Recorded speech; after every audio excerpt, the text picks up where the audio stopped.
What's up, y'all? Shook here, back with another video on the Resto Shaman this time, doing some 2v2 with Plum on his Windwalker. This is the gear that I was running in these games. These games are from the first week of the War Within Season 1. I did not have my embellishment during the games, and we were trying to get the token, so I obviously didn't have my 2-set at the time. I don't think that the Shaman 4-set is all that great. I mean, it's okay. I don't know if it's worth dropping all the mastery that you have to lose. I'm going to have to do a little bit of testing and playing around with stuff, but I did go ahead and get my 2-set. For the build, I am running the Farseer hero talent and pretty much all the same stuff that I was running in Dragonflight.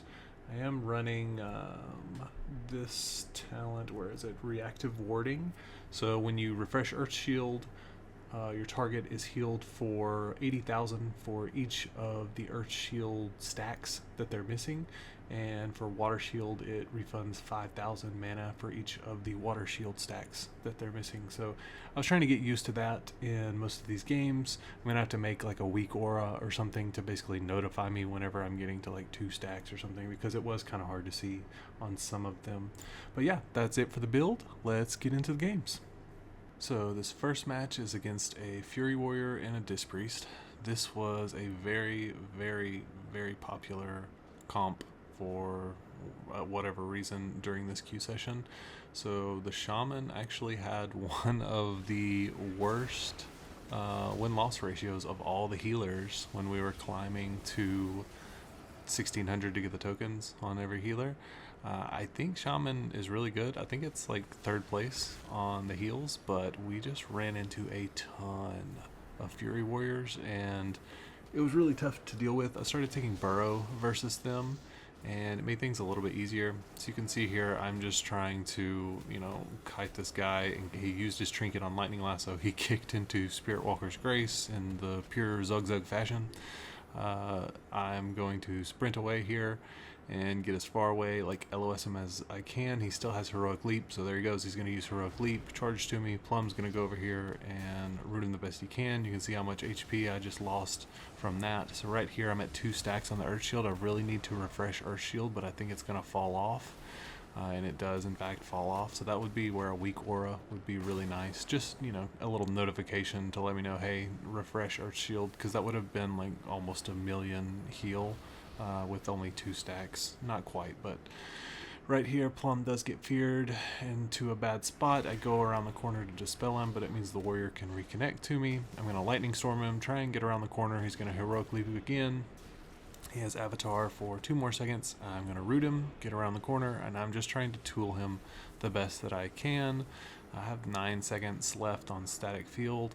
I would like him to focus on Plum, but honestly the Fury Warriors can beat up on monks just as well because they wear leather. And it really kind of, I don't know, I won't say like heavily favors them because we were winning some of the matchups. It just felt like we had to try really hard. He doesn't have trinket here, so I'm going to get a full lightning lasso on him while Plum hits him, and I'm going to try and hex the priest here. I do get the hex on the priest, and I'm just kind of running back to my little corner over here. I want to play as safe as possible versus these Fury Warriors, because they do catch you like in a really bad spot, and the priest, like say he gets a fear on Plum, they get a stun on me, they can actually 100 to 0 me if the priest is really good and does a bunch of damage, especially with power infusion, which he does have rolling now. I probably should be purging a little bit more, but I want to conserve as much mana as I can because we are kind of even on mana right now. Plum does go ahead and incap the priest. He also pops one of his defensives, and I'm going to lightning lasso. I'm really surprised that the warrior didn't trinket this lightning lasso right here, just because he was so gung-ho to trinket at the beginning. Get a DR hex on the priest here, and he does life swap out of that, and we also get shout. So 2 decent defensive cooldowns that we got there. It looks like Plum's going to swap to the priest here, so I'm just trying to kind of help him. I'm going to static field on top of them just to let him connect with the priest a little bit better. Now that means I won't have static field for when the warrior swaps to me, which I'm sure he's going to here in a second. Oh, we do get the double stun here, so I'm gonna purge up on the priest, get him like completely clean. I'm just kind of throwing out lava burst. Again, we're kind of equal on mana. I still have mana tide totem available. I am gonna lightning lasso the warrior. I do see the spell reflect come up here, and I'm gonna try and spirit link on Plum. It looks like I used Tremor Totem there at some point, but I don't think it was for that fear. He is going to fear Plum. The warrior is going to swap to me, and I'm kind of getting a little dangerously low here. I do pop my wall, and I'm going to burrow, and I actually juked him out there with burrow. That was kind of funny. It looks like he's going to swap back to Plum because his priest is in trouble. He did intervene him there, but he's within touch of death range, and Plum does take him down with touch of death. So kind of a interesting one versus the Fury Warrior there, and that wasn't even one of the higher rated Fury Warriors that we fought. Now here's another comp that we honestly didn't see that often, but it's Affliction Warlock and Healer. In this case it's a Disc Priest, which is pretty good. He power infuses him. I'm trying to purge it off. We have the heavy advantage versus this comp, because we just can run down the Affliction Warlock. Now he is doing, you know, big damage, and they can win, but it's more on us to not play bad. Like, they have to play really well to win, basically, and we can have multiple mistakes and still win. It's just really favorable in our matchup. So Plum does go ahead and Karma here, kind of offensively. The priest does use pain suppression, and I'm kind of just like throwing out stuff with the spells. It's kind of the way I'm playing. I don't know, it's kind of risky. I don't like that grounding totem there. I want to use it more for like whenever. One example of a good use of grounding totem is when a priest ultimate penitence, if you lay it right as the cast is about to end, it will eat almost half of it, and that's a big cooldown for them. So right here, I'm going to lay the root totem and then get the double stun onto them. It looks like the priest dodged it with fade. He knew that the second one was coming, so that was pretty good. Plum does incap him, and you can see he's just doing like big damage to this warlock, but we are actually not winning the mana battle because this priest is playing, you know, hyper aggressive, which is what he should be doing. With the spec that he's running, like disc basically doesn't go if they're able to play hyper aggressive, especially in twos. That's why I think this version or this spec that he's running is the better disc priest spec in twos. Right here, it looks like Plum almost gets him in touch of death range. The priest is forced to swap, and he does end cap him on that cast. I'm going to go ahead and shear Soul Rot here. There, the Dome does come out. The thing is that Dome won't save him through touch of death. He does lock me on fire, so I go ahead and dispel Plum. It looked like I got an Ascendance proc there. I do have the Ancestor that I go ahead and use for the instant cast. He has power infusion going, and Plum does take him down in touch of death. Like I said, heavy favored for us. You know, that matchup is one that we want to see definitely way more than Fury Warriors. This next one is against a Feral Holy Priest team. This was the only Holy Priest that we saw the entire time, and I think maybe one of the only Ferals. They did get a buff this past week, and they are much stronger. I think they were still good before, but I actually think they're really strong now. So this priest is running Divine Ascension, so he can get away from Plum. I'm going to purge off Power Infusion on him. The Feral has quite a few buffs, and it looks like he popped Incarn here, and I can't tell if he's running the Bleed build or the Bite build just yet. Plum Ring of Peace him off me, which is a really good Ring of Peace there. We do get Guardian on the Feral Druid, and I don't know why the priest Desperate Prayer there. I'm not sure on that one. It looks like that's Survival Instinct, so we have gotten quite a few defensives here, and then there's Apotheosis from the priest. So really, as long as we are able to stabilize and Plum doesn't get one shot, I'm going to stun that Divine Hymn there. Probably should have sheared it instead of using Lightning Lasso. I guess I thought we had a little bit more pressure than we did. And then that's the scenario we don't want to happen. We don't want to get double feared. So again, that's on me. That's just a misplay on my part. Plum, I don't know, he doesn't have Karma available. So we want to play, you know, not super defensive, but we just have to be really careful, because if the Feral gets him in like a full stun, it's kind of like a rogue. Like, you get caught in a full stun and you don't have a defensive rolling. you can get taken down pretty easily. Right here, the Feral's kind of running away.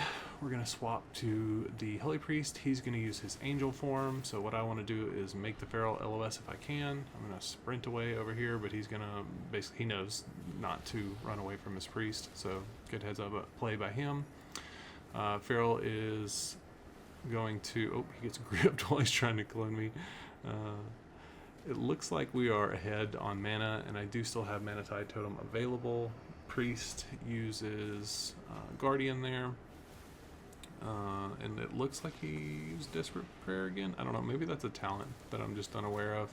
I don't know how he's getting that, because I'm pretty sure it has a longer cooldown than that. He Greater Fades. Plum does slow him down because he wants to get the fear on me, but luckily I didn't drop Trimmer because I might need it in case he does actually connect with me. So I'm going to Lightning Lasso the Feral over here. It looks like he did stun Plum, so he got the full stun. I'm going to get Chastised trying to get Trimmer down, but I did get feared. He Karmas here. I'm going to go ahead and lay Healing Tide. Again, we're pretty much going to win on mana at this point because the Feral is able to get away quite easily, but we're just winning on mana. Anytime I can chunk out Lava Burst like this, again, still have Mana Tide available.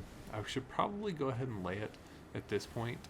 And I also need to make sure I'm keeping up Water Shield and Earth Shield on myself and on Plum, kind of like what I was saying at the beginning of the match. Gonna go for the Hex here. He does use Greater Fade and he dodges it. He's Guardian on him, so I'm going to Lightning Lasso. He trinkets immediately. And it looks like he's getting away from the Lightwell, so he's not going to get as much value for his Lightwell, and it looks like Guardian is going to fade there, so he actually didn't even get to top him during Guardian, so that's good for us. And he did dispel Plum out of the sphere. He does use Divine Ascension. He's up in the air, and I'm trying to just kind of purge him. I do shear him. I actually didn't know that you could Greater Fade in the air like that. I thought you couldn't use any shadow spells. That's interesting. So Plum does get the double spell or double stun here. I get Chastised stunned, and you can see I'm actually taking quite a bit of damage. I should probably go ahead and wall. I do wall here, and the priest is, I mean, not far from running out of mana. I almost landed that hex, but I just a little bit went into Greater Fade. Unfortunately, that probably would have been the game. I go ahead and dispel Plum on the fear. He Greater Fades immediately whenever I root him, and it looks like he's completely oomed. So Guardian, or this Angel form, he none of his spells cost mana while he's in that form. So he does use Guardian plus Angel form. There's Divine Him. I definitely need to shear that, but Plum goes ahead and stops it with Incap. Here comes the Greater Fade. He's wanting to fear. He has no mana left, so it's pretty much over. Really, I don't know, interesting game. It just kind of shows you that Disc is just, I don't know, a lot better than Holy Priest. And I mean, that's coming from someone who plays Holy Priest. Like, I like this spec, and I'm going to play Holy Priest this season. But yeah, it's just not as good as Disc. This next game is against a Frosty K. So this was the only Frosty K we fought in the session. One of the things about them is you kind of just have to be wary of, I don't know, getting one shot. It's kind of like, it feels like they do nothing for like a while, and then they kind of just do a bunch of damage all at once. So we just don't want to get caught in the big burst all at once. Looks like Plum's kind of trying to tool him around here a little bit, and I think this is the game that got us the token. So I'm going to go ahead and hex the Shaman here. That's a full hex on the Shaman. Plum does disarm the DK. It looks like he's wanting to do some damage. I go ahead and stun him, and we get Link immediately. So really, really good. We almost got the Touch of Death there on him. I think that was like in between globals. I am going to lay the root down on the Shaman. He does use grounding. So I'm trying to waddle over here to hex him with my Aura Mastery, and I do get the hex again. It looks like he did trinket that time. And I don't know, it's not showing a trinket for the DK, so I don't know if that means he's not wearing a trinket or what's going on, but he is taking a lot of damage, so I just wonder, sometimes, you know, people come into these matches and they have like their PvE gear on by accident. So right here, they do use double interrupt on me to stop the hex this time, and he does use grounding. And I'm kind of playing a little bit hyper aggressive. You can see here comes the burst from him. I'm going to use Ancestor. I also used Ascendance, he strangulates me, and you can see there's that big burst kind of chunking me down in the strangulate. That did go ahead and get my trinket. And I'm going to use my little stone wall here, and it looks like we're going to get him in touch of death range and take him down. So I don't know, not a super tough match, but we got the token. Let me know what you guys think about these games. Have you been enjoying the season so far? All that jazz. If you are new here, be sure to subscribe, drop a like, helps me out a ton, and I will see you guys in the next one. Peace.